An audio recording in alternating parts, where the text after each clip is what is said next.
Hey guys! I hope all of you are doing well.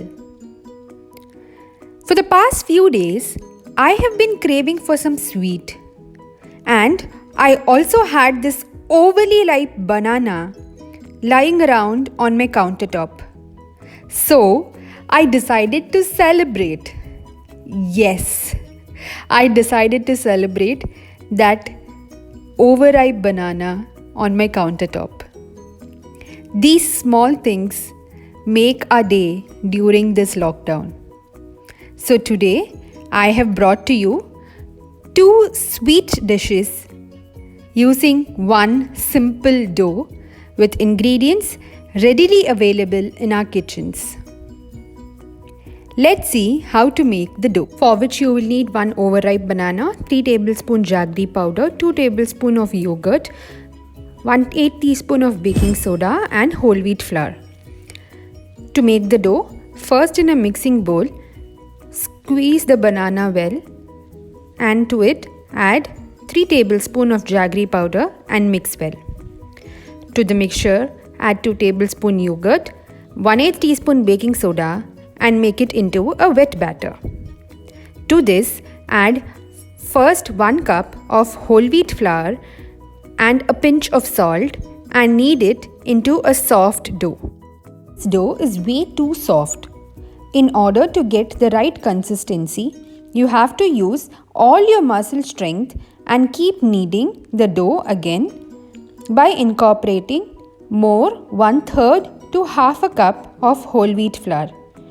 Remember, the dough has to be stiff but a little soft. At this stage, add half teaspoon of ghee and knead it for 1 more minute till the dough incorporates all of it. This will ensure that the dough remains soft until the proofing or the fermentation time. Finally, grease some ghee over the dough and let it to ferment at room temperature for close to 8 hours or overnight. This dough will stay good at room temperature for up till 12 hours. Now this is how the fermented dough looks, soft and elastic. Let's see how to prepare our first dish with this, which is the kela jamun or the banana jamun.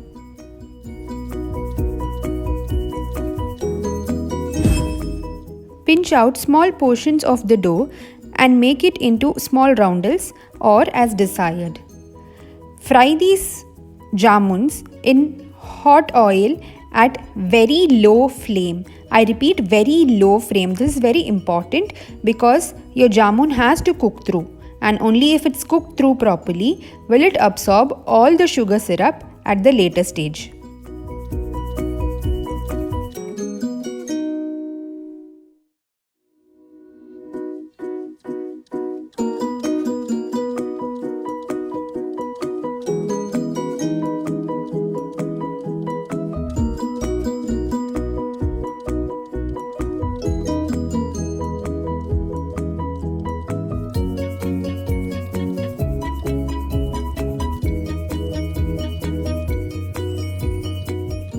Make the sugar syrup using equal portions of sugar and water, and I have flavored my sugar syrup here using cardamom.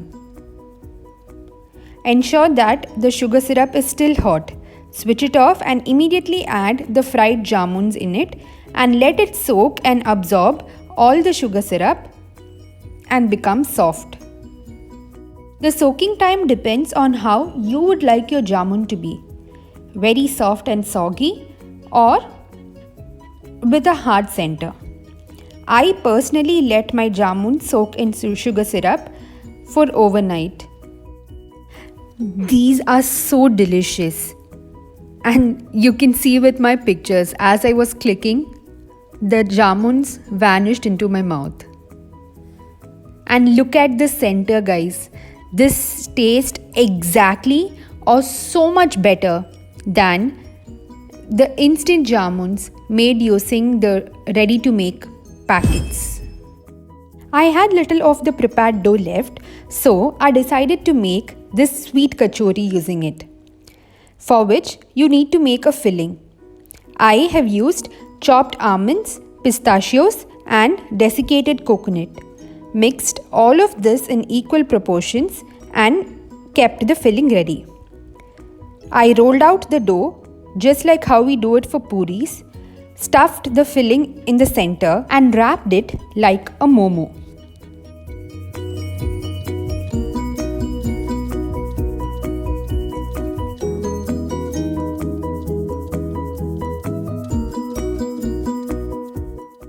I again dusted it using some flour and rolled it with a little less pressure this time. Fried these filled discs in oil while remembering to press it using a perforated ladle so that it puffs up well. And your kachoris are ready.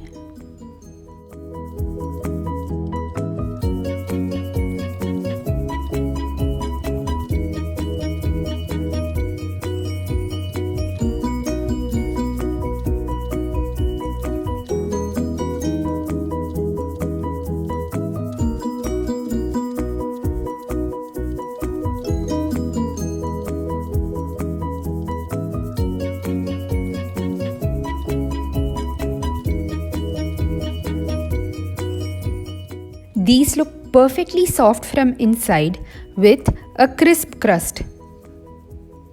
Let's just not serve it just like this. Let's take it a notch further up. I decided to drizzle some sweetened condensed milk over it and also dust the remaining filling on top. And this marks for a delicious dessert. It's finger-licking good. If you like my videos, do not forget to like, share, comment and subscribe to my YouTube channel.